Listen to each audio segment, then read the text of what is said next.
Boa noite, gente. Hoje, então, dando sequência aí à série Crises da Alma, vamos falar sobre a culpa. Muito bem. Pode projetar para a gente aí? Se você vai para um dicionário, você vai encontrar algo desse tipo aqui, ou muito parecido com isso, né? Que a culpa, ela, então, seria uma falta voluntária contra o dever, uma omissão, né? Essa ideia, né, de causar, de uma causa, por causa de um dano, de um mal, uma imputação, ou, né, pode até ser um delito, um crime, e o termo mais conhecido entre nós, né, ou da religião, é o pecado. Né? Então, a culpa, ela é um sentimento que vem como consequência dessa consciência de que houve uma transgressão, de que a pessoa está em falta, porque ela quebrou alguma regra ali, porque ela, enfim, pecou, em linhas gerais. Né? Então, imagine você aí, são diversos os exemplos, né? A gente pode pensar naquela pessoa que fez ali um propósito de entrar numa dieta e, de repente, ela se sentiu tentada ali por uma guloseima, né? Um docinho, um salgadinho, uma gordurinha, e então ela foi lá e comeu. E logo, naquele momento, né? Prazer enorme. Mas logo em seguida vem o quê? O sentimento de culpa, porque ela entendeu que quebrou uma regra que ela mesma se impôs por questão de, né, talvez de cuidar melhor da sua saúde e não o fez. Isso pode ser também, pode estar relacionado enfim, a uma questão que você prometeu e não cumpriu, né, para quem quer que seja, e aí naquele momento que você é cobrado daquela promessa, ou uma promessa que você quebrou, né, um trato que você não cumpriu, vem aquele sentimento, puxa, eu deveria ter feito tal coisa e não fiz. Tá? Um relacionamento, onde você entrou no relacionamento e aí a pessoa se apegou e você, depois com o tempo, foi entendendo que não era bem aquilo, e aí você termina aquele relacionamento e percebe então do outro lado uma pessoa ali deprimida, sofrendo muito por isso, e aí você olha para tudo aquilo e vem o quê? A culpa, por que eu fui entrar nessa? Olha só o que eu causei. Né? Enfim, né? Ou, pensando aqui, eu dei o exemplo de manhã, num pai como eu, né? Meu filho pequeno, aí você vai, a criancinha coloca na cadeirinha, atrás lá no carro, esquece de travar, dá pressa. E aí você sai com o carro, de repente, numa dessas freadas aí do trânsito, você escuta um barulho, blum! E aí você para todo o trânsito, sai desesperado e vê aquela criancinha toda torta lá no fundo, atrás do banco, do seu banco, com o olho arregalado, pálida, né? Porque foi jogada, né?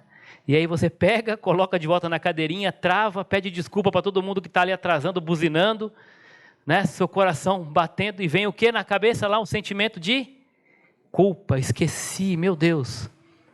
Né? Ou então, como também já aconteceu comigo, né? Mas calma, gente, sou um bom pai, tá? Mas vou contar mais uma aqui.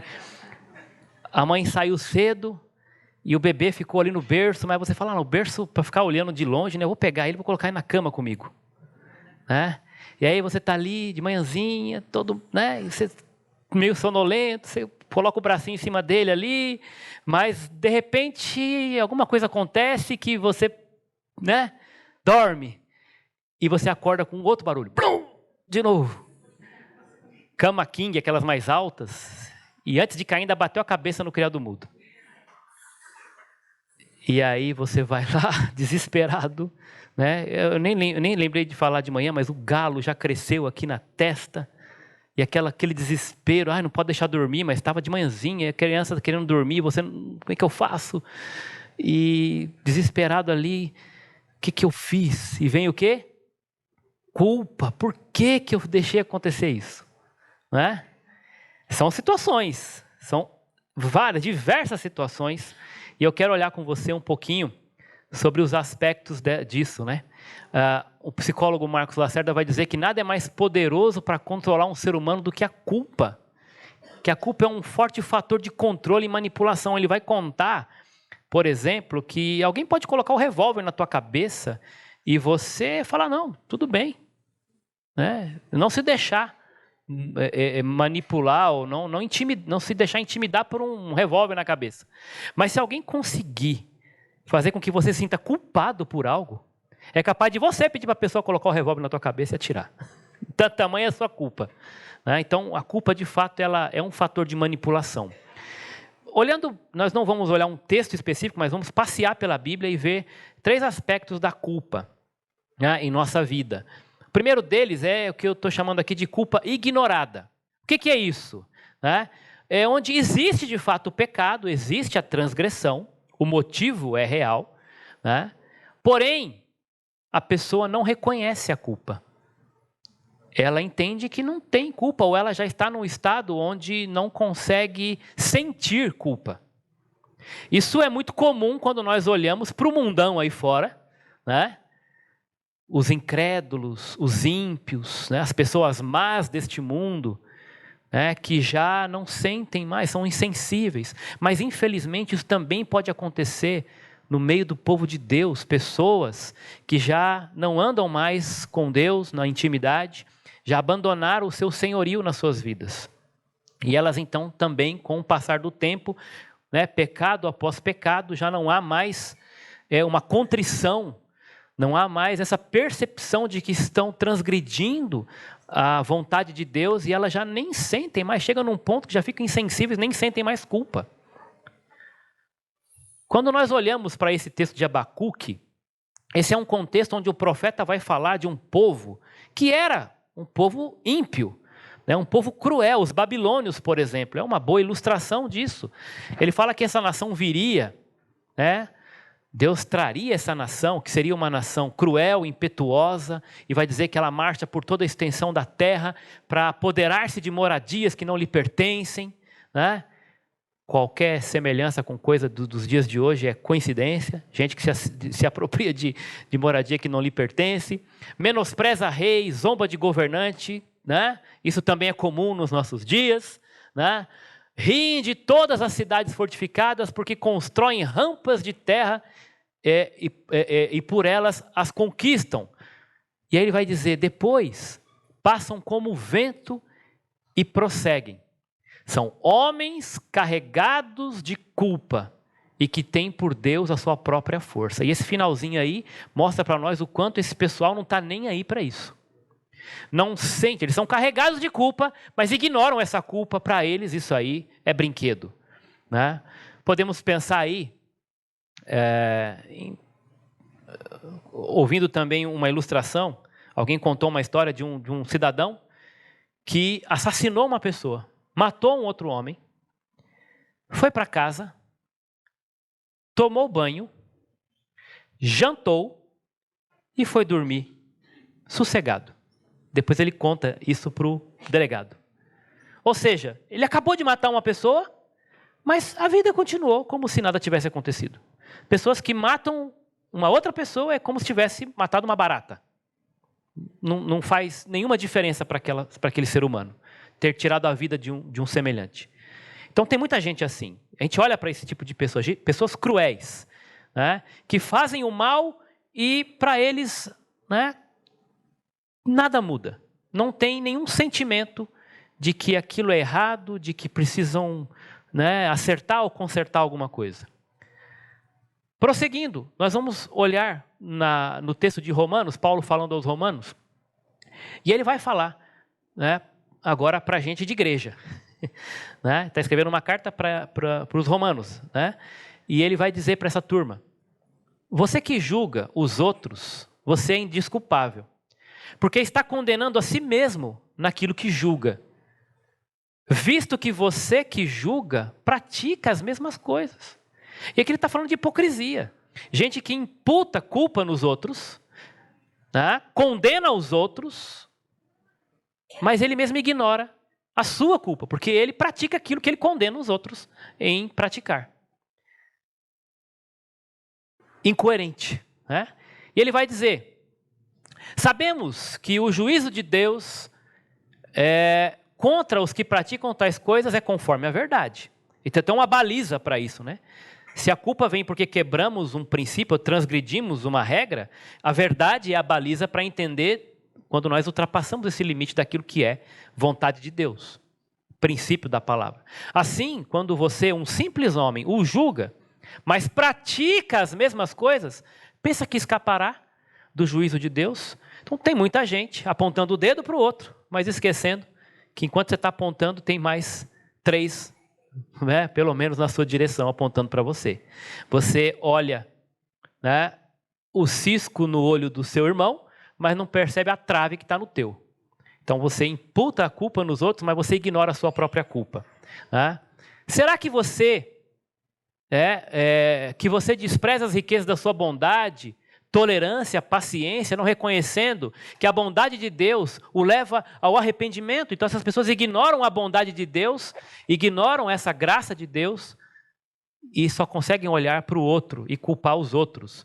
Contudo, por causa da sua teimosia e do seu coração obstinado, ou seja, você, porque você ignora a culpa que tem, você está acumulando contra si mesmo para o dia da ira de Deus, quando se revelará o seu justo julgamento. Então, a Escritura está dizendo: Deus está vendo tudo que você faz e não fique aí, né, apontando a culpa dos outros e esquecendo de tratar da sua própria, ignorando a sua própria e apontando a dos outros. Paulo também, escrevendo a Timóteo, vai falar que nos últimos tempos, né, o Espírito diz que alguns abandonarão a fé, seguirão espíritos enganadores e doutrinas de demônios. E ele não está falando de ímpios, ele está falando de crentes. Tá? Claro que ele está posicionando uma realidade dos últimos tempos, mas que isso significa que, não significa que somente naquela época será assim.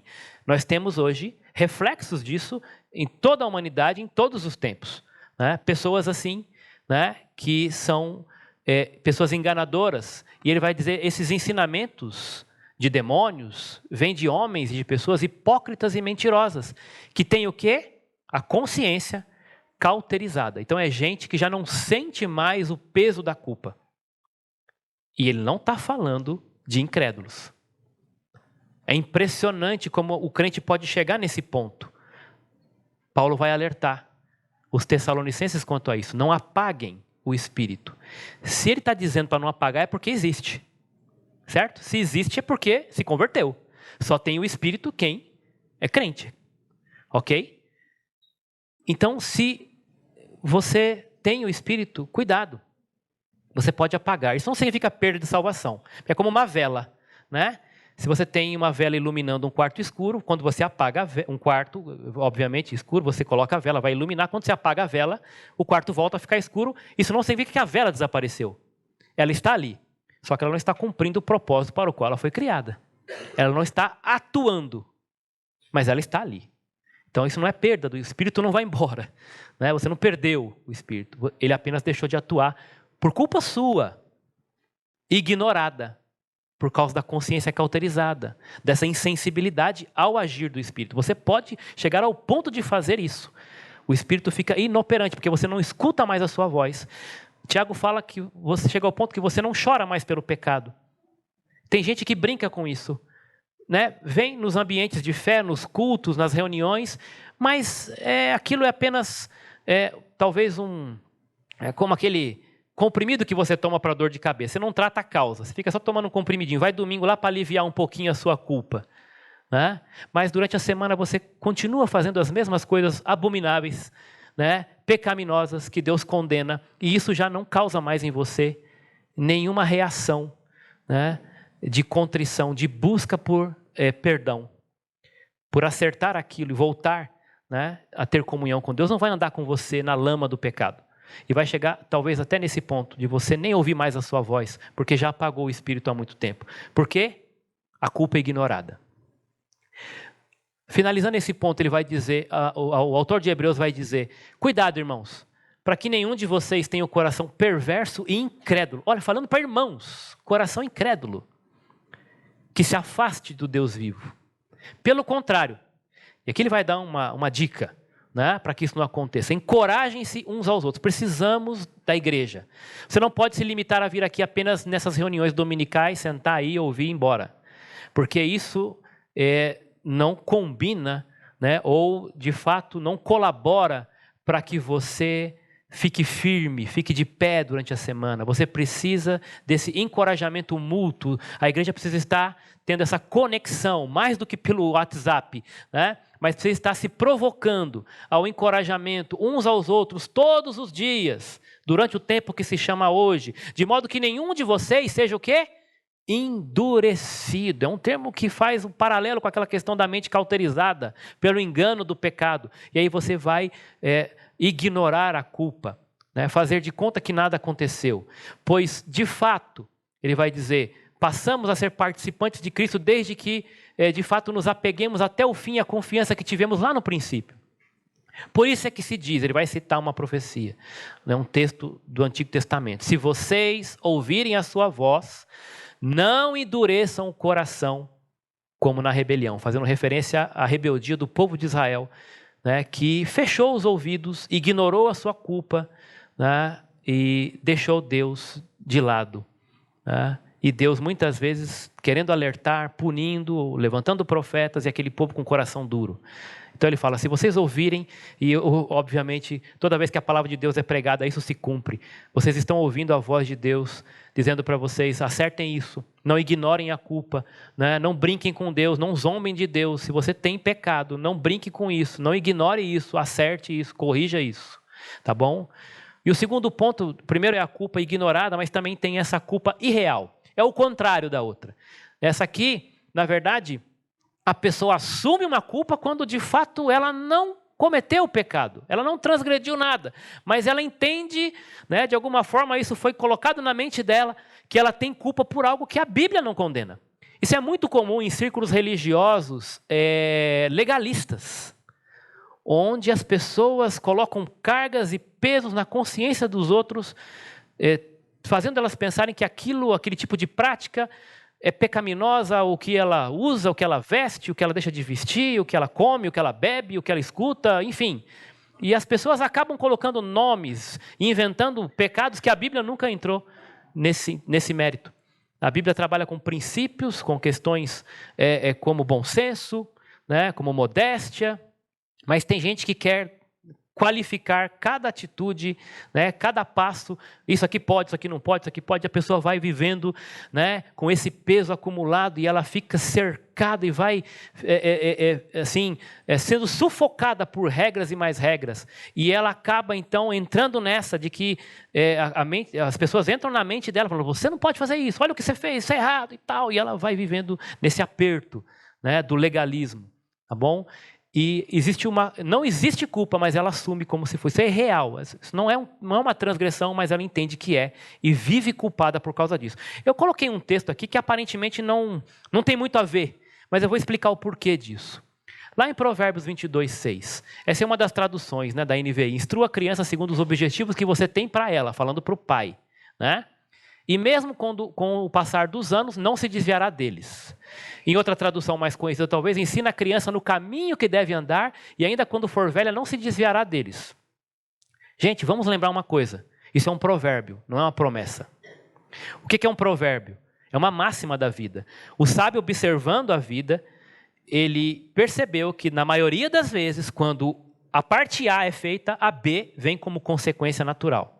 Quando você ensina a criança, é natural, na observação do sábio, né? Na média ali da sua observação, na maioria das vezes, essa criança ela vai absorver aquilo e vai continuar naquele caminho quando chegar o tempo dela tomar suas decisões sozinhas.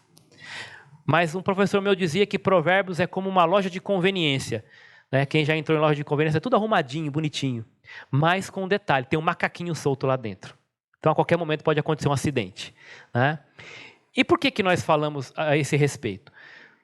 Porque quando nós observamos a realidade, vamos imaginar aqui, você talvez conheça ou até faça parte desse contexto. Pessoa que tem aí na família 2, 3 filhos. E o pai e a mãe, piedosos, gente crente, vai ensinar aquelas crianças desde pequenininho, conforme o texto está dizendo, no caminho que elas devem andar. Vai educar as crianças da mesma forma, o mesmo amor, o mesmo cuidado, a mesma orientação. Ambas as crianças vão crescer nesse ambiente de fé, né, onde elas estarão sendo expostas ao ensino, né, à devoção, aos exemplos de fé da família, da igreja, né, e vão para a igreja, e vão para o pequeno grupo, estão ali recebendo o exemplo dos pais na semana, chama para fazer o devocional, oração, cantam louvores, enfim. Elas vão sendo ensinadas da mesma forma. Crescem os dois. E quando chegam numa idade já, talvez ali na adolescência, um pouco mais independentes, onde já tomam a sua certa liberdade para a vida, uma delas, de fato, escolhe o caminho de seguir o exemplo de seus pais. E continua, então, servindo a Deus, desenvolvendo seus dons, sendo bênção no contexto da igreja e onde está inserido na sua escola, no condomínio, enfim, no trabalho, continua sendo um servo de Deus, dando muita alegria e orgulho para esses pais. Porém, o outro irmãozinho ou irmãzinha faz completamente o inverso. Chega um determinado momento onde ela diz assim, isso tudo que eu ouvi, eu nunca, na verdade, isso nunca fez sentido para mim, e eu não vi a hora de tomar a minha decisão. Vocês não têm mais controle sobre minha vida. Talvez ela não fala com essa afronta toda, mas a sua conduta mostra isso. Ela abandona completamente tudo aquilo que ela aprendeu, que os pais ensinaram, sai da igreja, vai para o mundão, né? Vai aproveitar tudo que ela entende que é a felicidade deste mundo e se desvia completamente daquele padrão. E aí sabe o que é natural acontecer com esses pais? E eu já vi muitos chegarem nesse ponto, dizerem assim, onde foi que eu errei?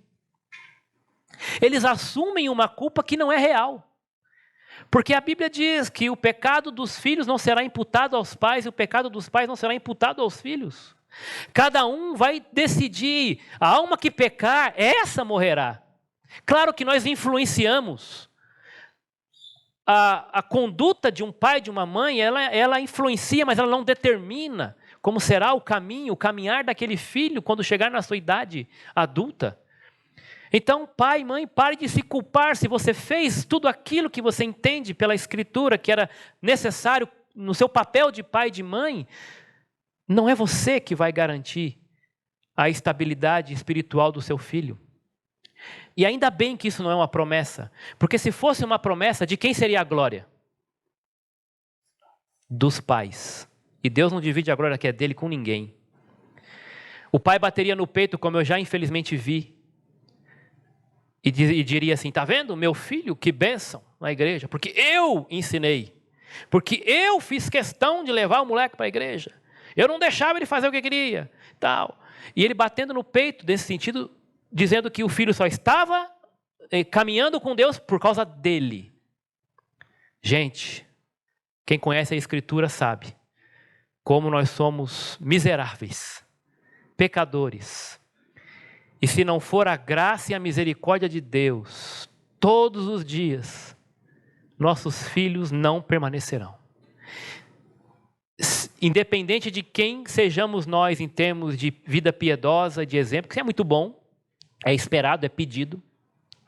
Mas se você não botar seu joelho no chão e pedir misericórdia de Deus e a graça de Deus pelos seus filhos e orar por eles, para que Deus, pela sua misericórdia, o seu amor, segure aquela criança, não deixe ela desviar, não vai ser o seu braço, não vai ser suas palavras, sua inteligência, não será nada que vem de você que vai manter aquela criança ali. Meu filho só continua na igreja pela graça de Deus. E é dela que eu devo depender. E se um dia eu tiver esse privilégio de envelhecer e ver meu filho crescendo firme na igreja, eu terei que ter a humildade de reconhecer, Senhor, muito obrigado. Não fui eu. O Senhor me usou como instrumento, como usou tantas outras pessoas e circunstâncias. Mas Ele está ali. Eu agradeço. É a graça do Senhor e o teu amor que mantém esse menino firme ali na igreja, nos teus caminhos. Não bata no teu peito achando que a coisa vem de você. Porque isso não é verdade, isso não é uma promessa. Tá bom? E outra, se isso não acontecer, e pode não acontecer, não assuma uma culpa que não é sua. Você como pai, como mãe, tem um papel. Claro que você tem que fazer uma avaliação, porque às vezes nós falhamos mesmo. Às vezes é necessário chegar nos nossos filhos e pedir perdão por muitas coisas que nós ignoramos também e não fizemos que deveríamos fazer com eles. Mas não assuma uma culpa que não é sua. Não permita que ninguém coloque na sua cabeça um pensamento, né, de se culpar por aquilo que não é responsabilidade sua. Ou culpa sua. Mesmo você cumprindo com aquilo que foi seu papel. Não é você que garante. Jesus falando dos fariseus, porque eles eram mestres em fazer isso. Eles atam fardos pesados e os colocam sobre os ombros dos homens. E hoje nós temos uma edição moderna de fariseus no meio do povo de Deus, né? Aqui ele está falando de líderes, isso pode acontecer com muitos líderes, nós vemos isso em muitas igrejas, infelizmente. Gente que está ali só para colocar peso nas costas dos seguidores, dos fiéis. E só para condenar, só para, né, disciplinar, pesar a mão quando alguém sai da regra que foi estabelecida. E diversas regras. Eles colocavam diversas regras. E ele está dizendo, mas eles mesmos não estão dispostos a levantar um só dedo para movê-los. Eles só estão ali para condenar. Mas não estão ali para viver a vida em comum, para sofrer, chorar com o que chora. Eles falam assim, faça o que eu digo, na prática, né? Mas não faz o que eu faço, não. Aponta o dedo. Coloca peso e carga de culpa nos outros. Enche de regras que a Bíblia nunca colocou. E fica cobrando as pessoas. Você tem que fazer isso. Você não deu tal coisa. Você não fez tal coisa. Faça esse tipo de campanha de sacrifício, porque Deus vai sacrificar. Onde está isso? E eles colocam fardos pesados. Mas eles mesmos não conseguem fazer. Não dão exemplo. Tá? Aqui Paulo vai falar do que é fraco na fé. E ele vai dizer assim, aceitem essa pessoa. Tá? Por quê? Tá? Ela é fraca. Ela está no... Aquilo não a define, mas é um momento onde nós temos que entender. A vida cristã, como a nossa vida, né? Em todas as áreas. Nós temos pessoas mais experientes, mais fortes naquela área, outras que ainda estão aprendendo, estão crescendo, estão chegando agora, são fracas, né? Tem certas dificuldades. E a dinâmica da vida cristã é essa, de entender o momento de cada um, não querer colocar regras ou fardos pesados, mas aceitar essas pessoas sem discutir assuntos controvertidos. E ele vai falar aqui dando exemplos. Um crê que pode comer de tudo. Já outro, cuja fé é fraca, come apenas alimentos vegetais. Ele não está entrando no mérito do que é melhor ou do que é pior. Ele está analisando a situação de cada um e dizendo, todos têm que conviver, né, com amor, né, e com esse discernimento, buscando cumprir a vontade de Deus naquilo, no momento em que estão. Aquele que come de tudo não deve desprezar o que não come. Mas, por outro lado, aquele que não come não deve condenar aquele que come. Sabe por quê? Porque não tem uma regra dizendo isso aqui pode, isso aqui não pode. Isso aí é coisa da lei, vocês não estão mais debaixo da lei. E ele vai dizer assim, quem é você para julgar o servo alheio? É para o seu Senhor que ele está de pé ou cai. E ficará de pé, pois o Senhor é capaz de sustentar. Então ele está chamando aqui para o discernimento. Ele está falando, não vai colocar culpa na pessoa porque ela não é igual a você em aspectos que a Bíblia não coloca como regra. Existe um princípio maior e o princípio é do amor, né? O princípio da sabedoria, do discernimento, do bom senso. E tem gente que quer apenas colocar coisa na regra ali, né? Não, se você não come, você é fraco. Se você é fraco, você não serve. Ah, não, se você come, né, você está me escandalizando. Então você também... Não. Entenda o momento de cada um. Até porque, qual é o ideal quando nós pensamos em alguém que é fraco? Né? O que é o ideal para que aconteça com um fraco? O que nós precisamos fazer com alguém que é fraco? Pensa numa academia. Né? Chega lá uma pessoa que nem eu, assim, fraca. O que o camarada vai olhar para mim e falar, o que esse cara precisa? Ele precisa de fortalecimento. Eu quero tirá-lo dessa condição. Mas se o cara já chegar colocando um peso que eu não consigo carregar, ele vai me quebrar. Aí de fraco eu vou passar a ser morto. Aí não adianta. Então ele vai entender, como fraco que sou, qual é a dosagem para que eu saia de maneira progressiva, gradual, daquela situação para uma situação melhor. Da mesma forma, eu também tenho que entender como fraco que eu não posso condenar o outro porque ele está num estágio mais avançado. E entender que ele chegou naquele estágio e ele é orgulhoso, ele não deveria ter feito aquilo, né? Onde já se viu. Não, para ele aquilo não é um problema, até porque para a Bíblia também não é. É uma questão de nós entendermos e termos o bom senso de não ficar imputando uma culpa que é irreal. Ela não existe.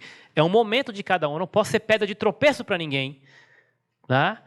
Não vou escandalizar ninguém. Mas também não vou ficar ali com mimimi porque o outro, para ele, aquilo não é um problema. Deixemos então de julgar uns aos outros. Em vez disso, olha a receita aqui. Façamos o propósito de não colocar pedra de tropeço ou obstáculo no caminho do irmão. Assim, seja qual for o modo de crer a respeito dessas coisas, que isso permaneça entre vocês e Deus. Feliz é o homem que não se condena ou não se culpa naquilo que aprova. E a régua para medir isso é a verdade da palavra. É o princípio da Escritura. Se você tem uma regra clara, né, é isso que você deve aprovar. Ou o que passar disso, você deve reprovar. Isso não é uma questão de gosto pessoal. Né? Você tem um crivo que é a Bíblia, e onde a Bíblia ela não vai se posicionar em termos assim categóricos, ela vai nos dar liberdade no espírito, até para exercitar a nossa fé, para, por meio do amor, continuarmos a viver em comunhão e com humildade e bom senso aceitarmos uns aos outros nas suas limitações, nas suas fraquezas ou forças. Até que todos cheguemos, né, à plena unidade. Né? E muitas vezes nós vamos caminhar junto mesmo sem concordar exatamente naquele assunto. Né? Porque o assunto ele permite, né, que você entenda de um jeito aqui, em termos de princípios, de cultura, de momento. Né? Então, cuidado para não ficar colocando regra onde a Bíblia não colocou, imputando culpa onde não há.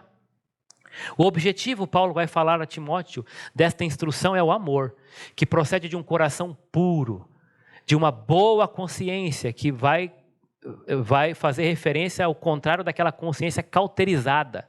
Uma boa consciência e uma fé sincera, uma fé sem máscara. Né? Alguns se desviaram dessas coisas e voltando-se para discussões inúteis, e tem muita igreja, família, grupos de amigos que se quebram e se dividem por causa disso, discussões inúteis. Querendo ser mestres da lei, quando eles mesmos não compreendem o que dizem, nem as coisas acerca das quais fazem afirmações categóricas. E o que é isso? Imputar culpa onde não há. Afirmações categóricas a respeito de coisas que nem mesmo essas pessoas que fazem isso entendem o que estão falando. Então busca com humildade na palavra, entender o porquê que aquele irmão está fazendo diferente, por que ele está pensando diferente. E não queira que seja apenas do seu jeito ou do seu gosto. Igreja não sobrevive assim. Família não sobrevive assim. Né? Nenhum grupo sobrevive assim. Sobrevive com base no amor. E um tentando entender o momento, o jeito, né? a forma de fazer e de ser do outro. Tá? É isso que Paulo está propondo aqui. Né? E tem gente que quer ser mestre, achando que sabe de tudo, quando na verdade não sabe o que está falando. E ainda usa a Bíblia para afirmar e categorizar os seus gostos. Né? E isso tem muito grupo que é manipulado dessa forma. Por isso que você tem que buscar todos os dias, ler e estudar a palavra de Deus, não ficar comendo na mão dos outros. Tá? É responsabilidade sua, né? Pedir a graça. Você tem o mesmo espírito que o pastor, que o teólogo, que o seminarista, né? Enfim, o mesmo espírito que habita nos líderes da igreja habita em você. E a mesma Bíblia que Deus deu para eles, deu para você. Para que você entenda, para que você peça a Deus discernimento. Para não ficar sendo levado por qualquer vento de doutrina. É isso que a Bíblia nos ensina.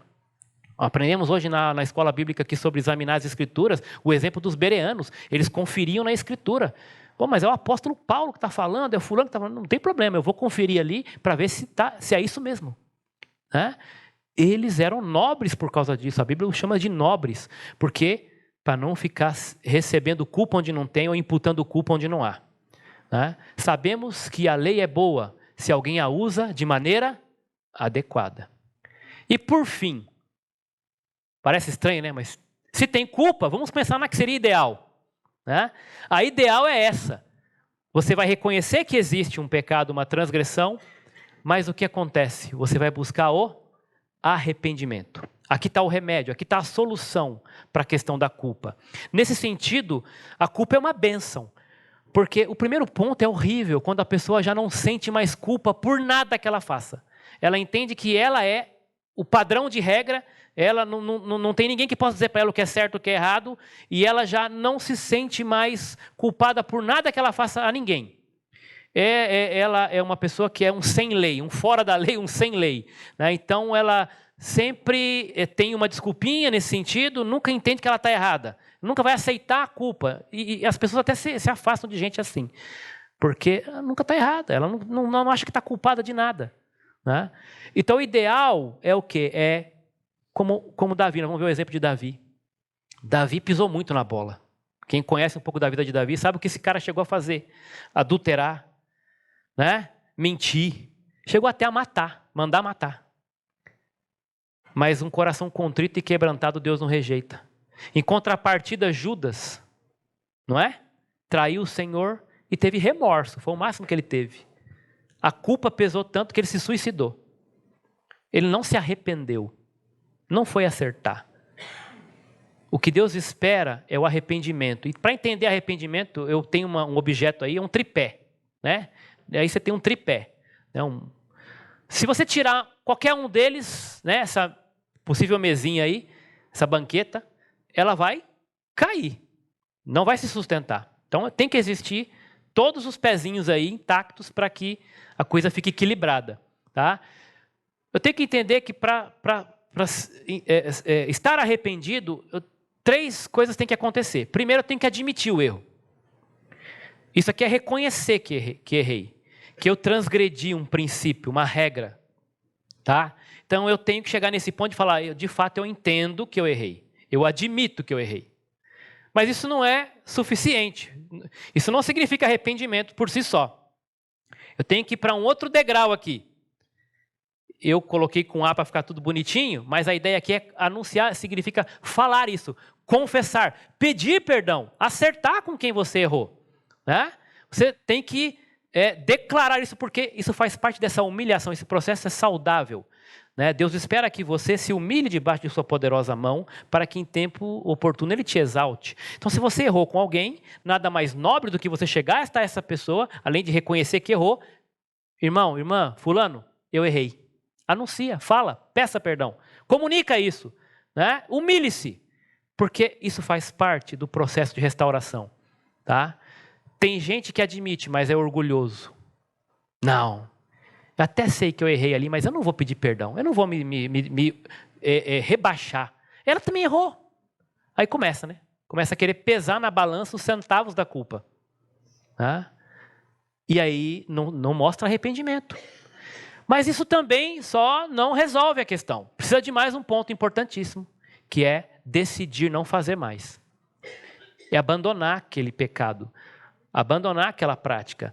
E só assim, então, quando você reconhece, confessa e deixa, é que você estará arrependido, segundo a perspectiva bíblica. Tá bom? Tem gente que até admite e pede perdão, mas lá na cabeça dela, no coração, já está pensando que vai, né, como é que vai fazer de novo semana que vem. Que não consegue deixar. Já está planejando de novo. De fato não se arrependeu. Por quê? Porque não tomou uma decisão de não fazer mais. Não planejou, não elaborou um propósito de como ela vai evitar essa situação. E ela então não está arrependida, porque mesmo tendo admitido, sempre está lá voltando, né, pedindo perdão, 1, 2, 70 vezes 7. Jesus falou que seja, se voltar arrependido, perdoa. O que é arrependido? Decidido a não fazer mais. Claro que nós podemos reincidir. Deus conhece o teu coração. Você pode estar honestamente ali reconhecendo, pedindo perdão e decidindo mesmo que não vai fazer mais, mas ainda assim cair. Mas Deus conhece teu coração.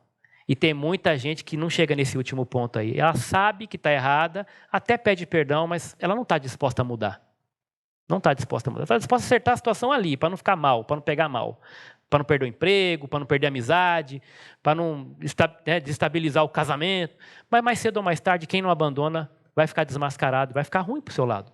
Porque a pessoa vai ver que você é hipócrita. Você só fala, mas não faz. E Deus não vai te perdoar, viu? Porque se você não chegar nesse último ponto aí, Ele faz uma leitura do teu coração, da intenção do seu coração. Se você não está decidido a deixar, Deus não vai te perdoar. Ele só perdoa, não barateie o perdão, tá? Seja igual, aprenda com Deus. Tem gente que sai barateando o perdão por aí, né? Mas se a pessoa não está arrependida, Deus fala, não perdoa, só perdoa quem está arrependido. Confessou, admitiu, confessou e decidiu não fazer mais. O sentimento de culpa, então, pensando nessa questão do arrependimento, que é a palavra-chave aqui, faria com que o indivíduo reconhecesse as diferenças entre aquilo que ele, os valores dele, aquilo que ele crê, e aquilo que de fato ele faz, as atitudes.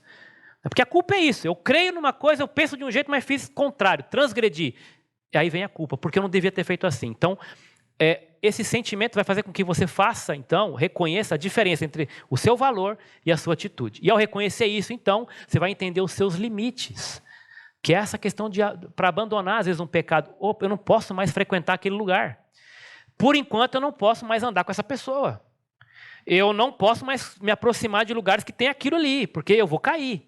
Né? Se o seu problema é com algum vício, você tem que evitar situações que vão te levar para aquilo. Você vai entender os seus limites com humildade, porque você entende que aquilo é errado, mas a sua atitude não está correspondendo. E aí vem a culpa. Então você vai ter que pedir ajuda para entender quais são os seus limites, de modo que você fique mais precavido e busque com humildade dizer, eu sou fraco, nesse ponto eu não posso me aproximar do limite ali. Não posso, porque senão eu vou cair. Ser responsável é diferente de se sentir culpado, porque a responsabilidade ela faz exatamente isso. Ela te tira de uma posição de vítima, deprimido, culpado, não faz nada ali, eu sou isso mesmo, porque meu pai era assim, minha mãe era assim, que desgraça a minha vida. Não, de fato, às vezes você não é culpado pelo que aconteceu no passado, a maneira como você foi criado, como seu pai te tratou, as pessoas te maltrataram, mas você é responsável daqui para frente para entender o que você deve fazer para mudar essa situação diante de Deus de maneira segura, de maneira equilibrada, né, e sábia. A responsabilidade é sua, ainda que a culpa não seja. Então a responsabilidade te torna um agente, coloca uma posição de agente, te tira daquela posição de vítima. E aí você reconhece a culpa, mas você se motiva para mudar aquela situação, para melhorar aquilo que precisa ser melhorado.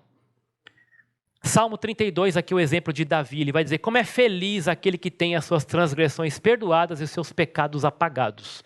Como é feliz aquele a quem o Senhor não atribui culpa, em quem não há hipocrisia. E ele vai dizer, enquanto eu calei, enquanto eu escondi os meus pecados, o meu corpo definhava. E a coisa, né, é o psicossomático, né? Sai dali da cabeça, começa a prejudicar o corpo, do coração vai para o corpo, você fica doente porque você está com culpa e não acertou aquilo. E o Espírito Santo te incomoda, ainda bem, porque a culpa é um sinal, é uma dor, para você entender que tem um problema ali. E Davi está dizendo, enquanto eu calei o meu pecado, ou seja, eu não admiti a minha culpa, o meu corpo sofreu por causa disso. Pois de dia e de noite a tua mão pesava sobre mim. Já foi dormir assim? Pesado no travesseiro, porque culpa. Não tratou aquilo que precisava tratar, talvez com a esposa, com o marido, com o filho, com o pai, com o amigo, com o irmão. E a cabeça ali está pesando quilos e mais quilos naquele travesseiro. Não consegue dormir, porque o pecado está falando alto ali, a culpa, a tua mão. Ainda bem, isso é um bom sinal, irmão. O ruim é quando você vai dormir tranquilo depois de ter feito uma atrocidade. Depois de ter, né, feito coisas horríveis naquele dia. Transgredido a lei do Senhor de todos os jeitos ali. E aí vai dormir sem nenhum peso. Quando chega nesse ponto, cuidado, pode estar apagando o espírito. E ele vai dizer, então, eu reconheci diante de ti o meu pecado. Olha aí o tripé, né? E não encobri as minhas culpas. E disse, confessarei as minhas transgressões ao Senhor, e tu perdoaste a culpa do meu pecado. Essa história que Davi confessa aqui, está narrada lá em 2 Samuel, capítulo 12, versículo 13, quando ele fala para Natã, eu pequei contra o Senhor. Ele foi confrontado, olha que legal também esse ambiente, né, de corpo. Ele não estava sozinho. Então, talvez você, né, vivendo nessa rotina de vir à igreja só e voltar para casa, você precisa de gente, até para te conhecer e te ajudar nesse processo, seu pequeno grupo, falar, você está errado. Quando foi a última vez que alguém falou para você, você está errado, e você falou, puxa, é verdade. Então tenha humildade para isso. E quando foi a última vez que você também foi exortar um irmão e teve a liberdade de falar, você errou. E ele pode dizer assim, puxa, obrigado porque você me falou isso. Esse é um ambiente de corpo, não se afaste disso. Se provoquem uns aos outros. A igreja não sobrevive assim, dessa maneira, só dominicalmente. Isso não agrada a Deus, porque não chega nesse ponto de reconhecer né? Muitas vezes o pecado, Deus vai usar pessoas para isso, processos, né? E o perdão passa por isso. Quem esconde os seus pecados não prospera, mas quem confessa e deixa e abandona, esse sim encontra misericórdia.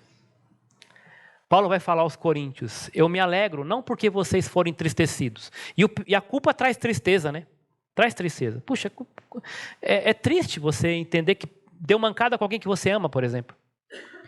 Mas olha só que interessante. Paulo vai dizer: eu me alegro porque a tristeza de vocês levou vocês ao quê? Ao arrependimento. Não só ao remorso, como ele vai dizer lá embaixo. Porque vocês se entristeceram como Deus desejava. E é isso que o pecado tem que causar em você. Tristeza que leva ao arrependimento.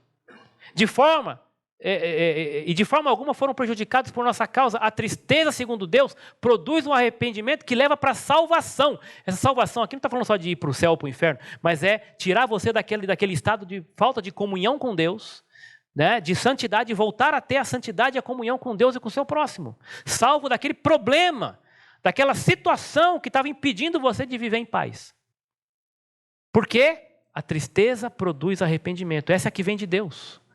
E não remorso, porque a tristeza, segundo o mundo, produz morte, porque não leva você a se arrepender, leva você a se orgulhar cada vez mais e machucar pessoas e se afastar delas e ver elas se afastando de você, quebrando relacionamentos, e você se torna uma pessoa insuportável, porque você nunca reconhece, e quando você é confrontado, você nega, e você machuca ainda mais.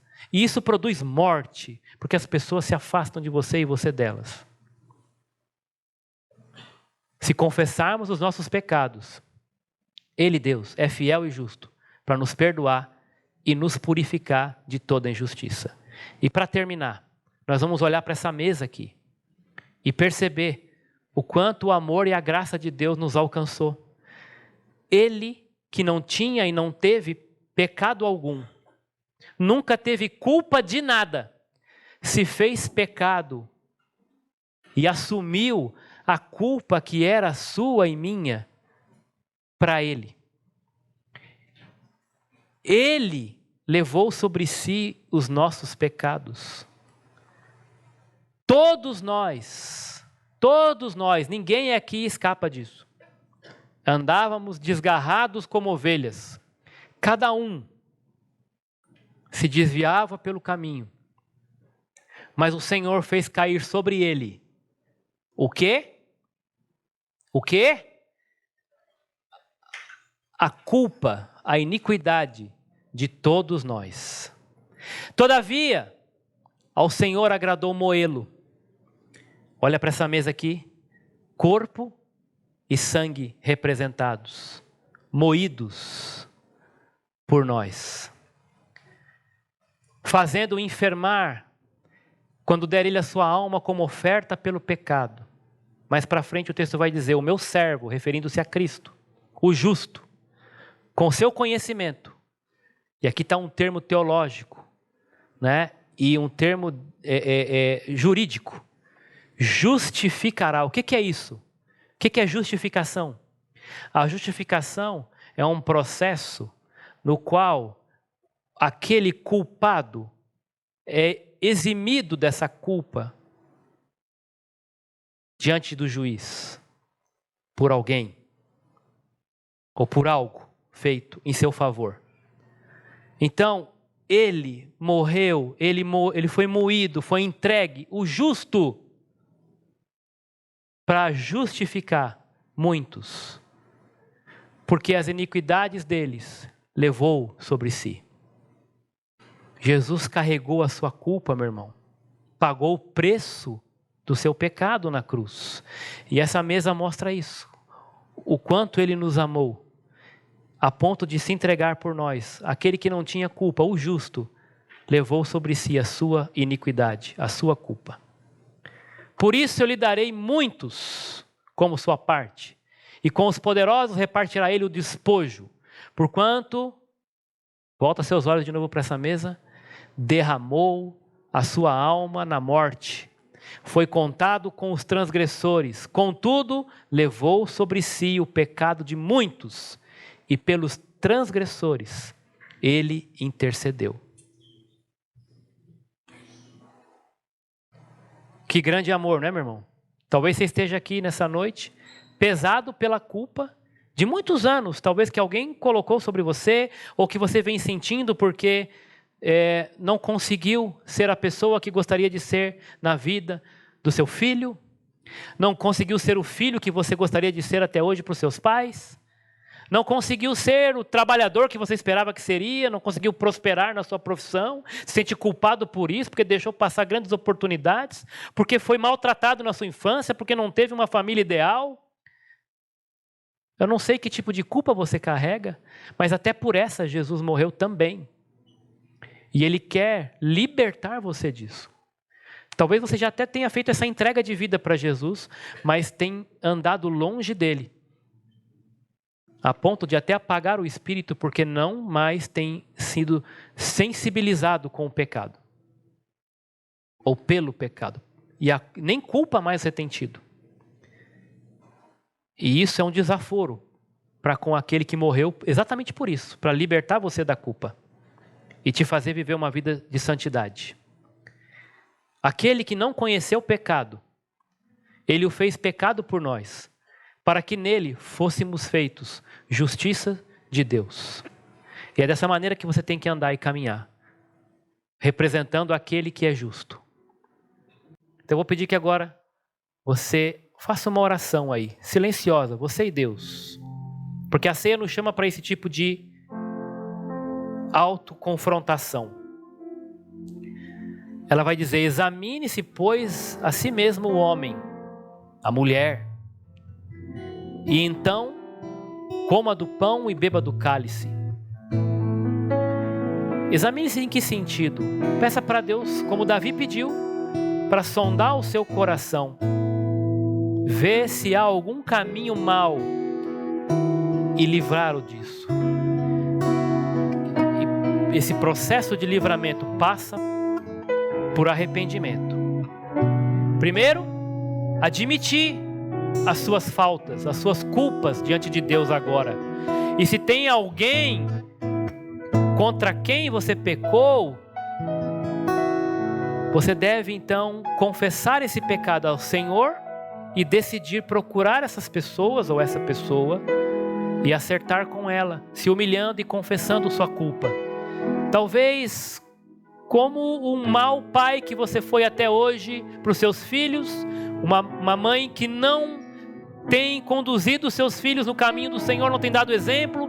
Talvez como um funcionário que não tem sido um funcionário exemplar na sua empresa, tem negado suas responsabilidades. Talvez um filho ou uma filha que não tem honrado os seus pais, não está nem aí para os seus conselhos. Enfim, talvez um marido ou uma esposa que não tem sido conforme a vontade de Deus, não tem exercido o seu papel de maneira digna, respeitosa e amorosa dentro do lar. Assuma a sua culpa e com responsabilidade procure então consertar isso. Procure então urgentemente reparar esses erros com quem quer que seja. Peça perdão, admita e abandone. Resolva converter-se desse caminho e voltar para aquilo que é o ideal da palavra de Deus. Ore ao Senhor. E a Bíblia diz que não tem nenhum pecado que você possa se arrepender e Deus não possa perdoar agora. Se confessarmos os nossos pecados, Ele é fiel e justo para nos perdoar e nos purificar de toda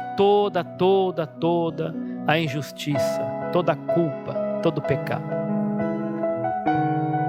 Nós vamos distribuir os elementos da ceia e vamos cantar uma música. E em seguida vamos orar, agradecendo a Deus. A ceia é para todos os crentes. A ceia não é da Igreja Batista. A ceia não é de nenhuma denominação. A ceia é do Senhor. Então, se você já está no Senhor, ou seja, já entregou sua vida para Jesus, você é convocado a participar da ceia. Mas faça isso de maneira apropriada, confessando o teu pecado e honrando o nome daquele que derramou o seu sangue por você e tirou sua culpa.